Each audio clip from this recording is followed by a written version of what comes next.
Swiss शहर सियोन में chemist Samantha Anderson ने एक ऐसा तरीका खोज निकाला है जिसकी मदद से प्लास्टिक को छोटे छोटे अलग हिस्सों में तोड़कर आसानी से रिसाइकिल किया जा सकता है।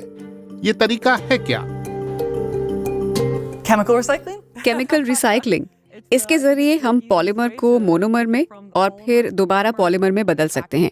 इससे जटिल कचरे के निपटारे और कच्चे माल को दोबारा पाने में मदद मिलेगी। हाँ, इसी तरह से हम ये हासिल कर पाएंगे। समांथा एंडरसन और उनकी टीम ने प्लास्टिक कचरे को बिल्कुल नए दिखने वाले प्लास्टिक में बदलने का एक तरीका ढूंढ लिया है। इसके लिए वो सबसे पहले कचरे के छोटे छोटे टुकड़े करते हैं। पूरा कचरा एक साथ मिला हुआ है। ये गंदा है और साफ भी नहीं किया गया है। आप देख सकते हैं कि इसमें कई रंग और अलग अलग तरह के प्लास्टिक मौजूद हैं। रिसाइकलिंग की दूसरी तकनीकों की तरह हमें इसे पहले छांटने की जरूरत नहीं पड़ती है। ये केमिकल मिश्रण प्लास्टिक के टुकड़ों को पीईटी नाम के उस पॉलिएस्टर से अलग करता है जिसका प्रयोग पानी की बोतल जैसे सामान बनाने में होता है। ये सिर्फ पीईटी प्लास्टिक से रिएक्ट करता है। अगर प्लास्टिक में दो अलग अलग तरह के पॉलीमर्स रहेंगे तो ये केमिकल सिर्फ पीईटी पॉलीमर के साथ रिएक्ट करेगा।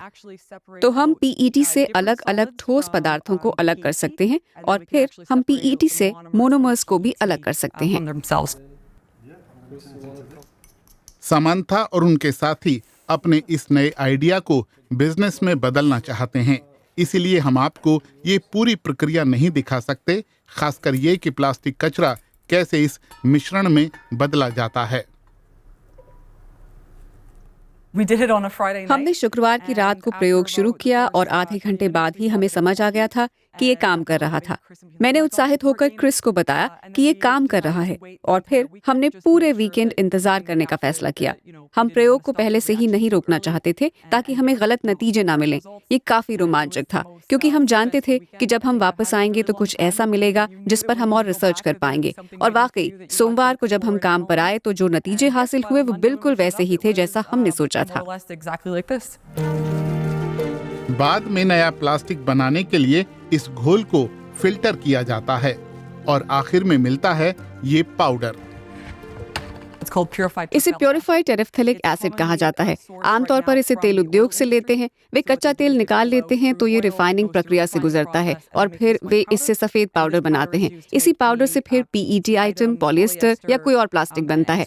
इसमें टेरेफ्थैलिक एसिड होता है तो अब हम इसे तेल उद्योग से लेने के बजाय अपने प्लास्टिक कचरे से खुद बना सकते हैं। इस तरह वो कपड़ों से पॉलिएस्टर निकालकर बचे हुए कपास को रिसाइकिल कर सकते हैं। ये मुमकिन है क्योंकि प्लास्टिक को कमरे के तापमान पर अलग किया जाता है, न कि उच्च तापमान पर। उनका प्रोटोटाइप एक इंसिनरेशन प्लांट में स्थित है। यहाँ एक कमरे में वो अपने केमिकल रिसाइकलिंग सिस्टम को बनाकर उसकी जांच भी कर सकते हैं। पीईटी टेरेफ्थैलिक एसिड से बनता है जो इस फिल्टर में फंस जाता है। लेकिन क्या रासायनिक रिसाइकलिंग टिकाऊ है? ये बहुत साफ है। इस प्रक्रिया में इस्तेमाल होने वाले ज्यादातर रसायनों का इस्तेमाल हम रोजमर्रा के जीवन में भी करते हैं। ये ब्रेड और टूथपेस्ट में भी पाए जाते हैं, जिस वजह से ये प्रक्रिया साफ, टिकाऊ और आसान हो सकती है। बस सही तरीका चुनने की बात है जो हमने विकसित किया है और यही वो बात है जो हमारी तकनीक को खास बनाती है। ये तरीका काफी सरल है, इसलिए इसे स्केल करना आसान है। फिलहाल उनका लक्ष्य इसे दुनिया भर तक पहुंचाना है।